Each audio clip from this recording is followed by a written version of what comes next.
Hello, my name is YLam and I'm with Drone Rental Supply, and today we're going to be taking a look at the DRS210Pro ready to go package.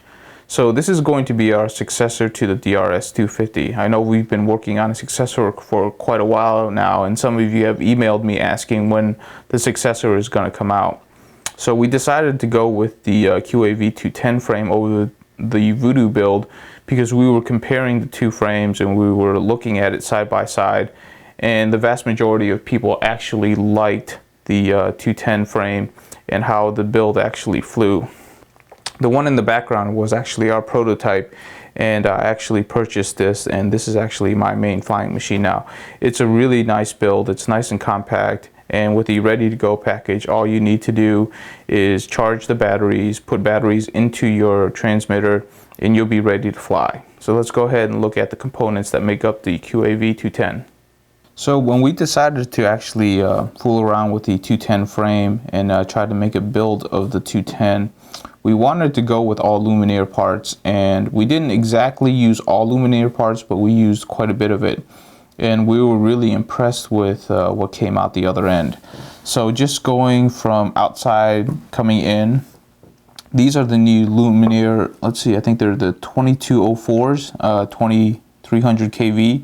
These are really good motors, really efficient motors, combined with the KISS 18 amp ESCs. So we have a really nice high quality combo right here between the luminaire motors and the KISS 18 amp ESCs. In fact, we're going to have a video out in which I was actually able to get about 12 minutes of fly time indoors, and a real world flying you'll probably get anywhere from 7 to 8 minutes, but that's still really long for a 13 to 1500 milliamp battery to be able to get that long of a fly time. Moving inward, we have the Rev 6 Naze 32 flight controller. So this is the newest version of the Naze 32 controllers. It has 2 megabytes of memory that will allow you to use black box, so you can actually look at your flight logs and tune from your flight logs. We're using a luminaire power distribution board down at the bottom, and if you look back here, we are using the luminaire 600 milliwatt video transmitter. This is a really high quality transmitter. It's a push button style, and it also supports the race bands. These have been really good. The only thing that we don't really like about them is that they need a lot of air. You need to move a lot of air in order to cool this. So you don't want to connect this and have it sitting around when you're tuning. So you need to have a lot of airflow. This is why, if you look at the bottom of our builds, this is the connector that actually connects up, that actually feeds power to the luminaire 600 milliwatt video transmitter. So if you disconnect this, you actually disconnect power to your video transmitter.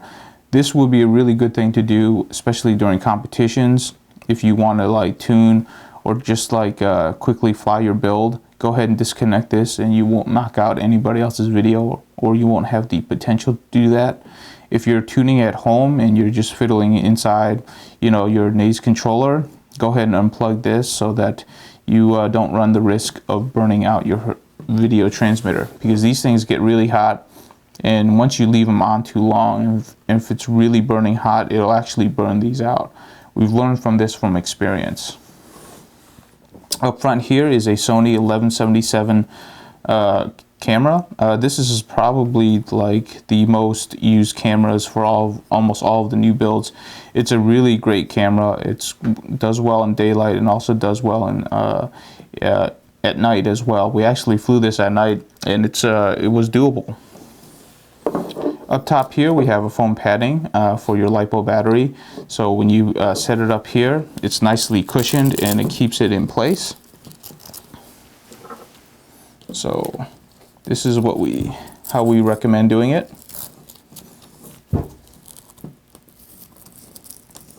So what you see is the LiPo battery goes up top. It's nicely cushioned by this foam so that it won't move anywhere. It's nice and tight so that it doesn't move anywhere. And also, since this is such a small frame, we're actually finding a very difficult place to put the put the wires for the receiver. So we actually hung it out to the side, and then we just have these shortened down tubes to get the wires up and out of the carbon fiber. And we cut them short just so that they don't, well, number one, when you crash, it doesn't catch and break the entire tube. And number two, you want the outside of the end of your receiver to be open to the air to get the best reception as possible. We cut it to the size of one of the smaller batteries. This is a 3-cell battery, so it'll poke out just a little bit, but it'll be fine. For the most part, we haven't had an issue. When you actually run a 4-cell battery, it's going to sit up higher, and these tubes will actually be completely protected by the battery that's going to sit on top. So that's it for the components of the build. One thing that I would like to tell you is that everything here is plug and play. So if you look at the motors, they're using bullets. So if you have to replace a motor, it's pretty easy. All you have to do is just take this off, remove the bullets, put the new one on, and connect it to the ESCs via these bullet connectors. On the inside, we actually use these mini DINs to connect to the power distribution board. So they're kind of hard to see, but these are the connectors right here that we actually use to connect to the power distribution board. So the ESCs are not directly soldered on. So it's easy to, if you break an ESC, to actually take an ESC off. It'll take less than 5 minutes to remove an ESC. And then you can just, as long as you have a replacement one, you can put that one in probably less than 5 minutes and have it up in the air in less than 10 minutes. So this is what connects the ESCs to the power distribution board.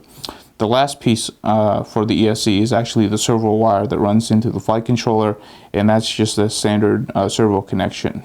So easy to replace the motors, easy to replace the ESCs. Those are the two common components that you'll probably break when crashing. So we made it very, very modular, or as modular as we can. So for this part of the video, we're actually going to show you how this is actually configured. Right now I have the transmitter plugged in the background. I apologize, but we don't have the transmitter that we're going to use to bundle with this particular quadcopter in stock right now. So we're actually getting the next batch in like early next week. That's why I'm not showing the transmitter, but we're going to bundle in the Spectrum DXE as the controller of choice. It's a good entry-level controller. If you actually want us to bind it to a different controller, you just send us an email and we'll just, bill you for the cost of that transmitter, and then we'll grab it and then use that transmitter. But if you want to use the one that we're actually going to bundle with it, it's going to be the Spectrum DXE. So I have it turned on right now. What I'm going to do is I'm going to go ahead, plug it in. So right away it beeps, telling me that it's actually talking to the flight controller. Now, if you look right here, our video transmitter is not plugged up, or it's not powered on.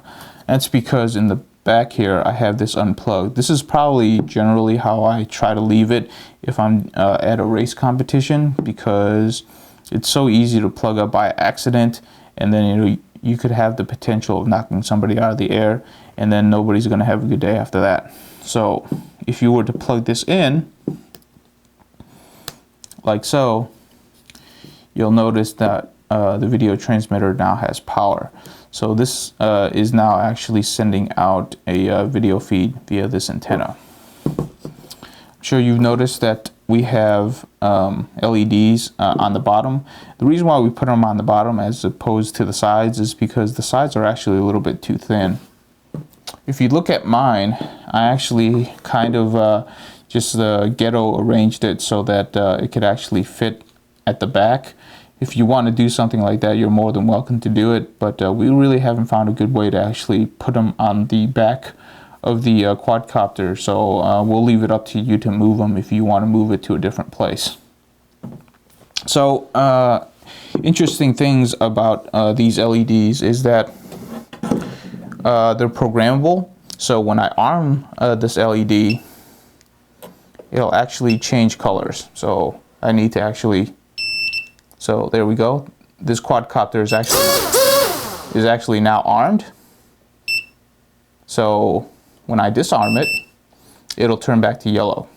You can't actually arm one of these quadcopters unless it's actually in a horizontal position.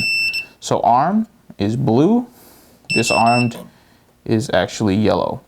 Now when you're flying, as you increase the throttle, the LEDs will also change color. So that's kind of a neat thing if somebody else is flying behind you. If you turn left or right, it'll actually blink in that direction as well. The harder you turn, the quicker it'll blink. And the more pitch you have, which is the more angle going forward, the faster it'll blink too. So these are some really nice programmable LEDs that we bundled into this package. We really like them. When you get this quadcopter, it's actually going to come with a beeper, so you can easily turn on the beeper. That's the sound of the beeper. Also, if you were to turn off your transmitter, so I'm about to turn off the transmitter, once it loses reception to the transmitter, it'll also beep as well. So that's a very useful feature if you don't want to use the beeper setting. I'm turning on my transmitter right now. Okay. Hold on a second. Just went ahead and unplugged the video transmitter. I don't really want it to get it too hot. It's starting to get warm right now, so went ahead and unplugged it just to be safe. It also comes with 3 flight modes. So with the stick all the way back, it's in angle mode, so that's the stabilized mode. It's going to keep itself relatively horizontal. It's a good trainer mode. It's a good line of sight mode. If you flip the switch, it'll go into horizon mode. So in this mode, it feels, the way we have it tuned, it feels a lot like acro, in which it'll actually hold its angle for a pretty long time, and it also allows you to do flips. And then the last mode will be acro, which is basically manual mode. So this is the mode that professionals fly at. It'll give you the most controls. And every single time you switch between modes, you'll hear a beep in which the flight controller is telling you that you're actually changing modes. And you also notice there's a light here. So if you look in here, this is angled mode, this is horizon, and then it'll be off when you go into acro mode.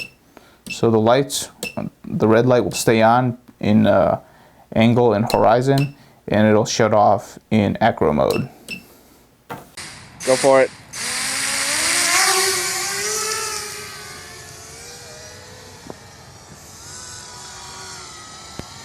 Give me a full throttle pass. Okay, never mind. I can't catch. Okay, one more time.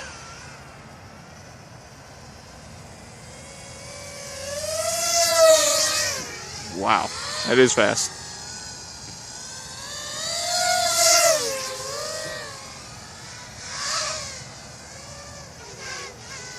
Is that Gary? Nope.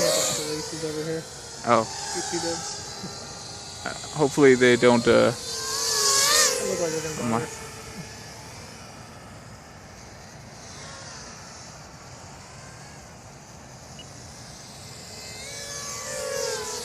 Don't fly on the street with.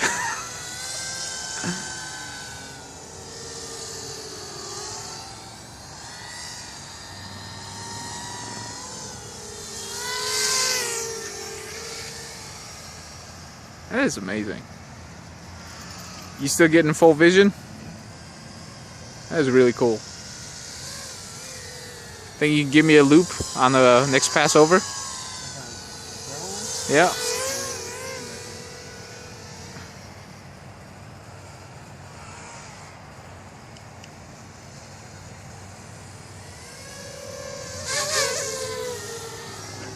Yep.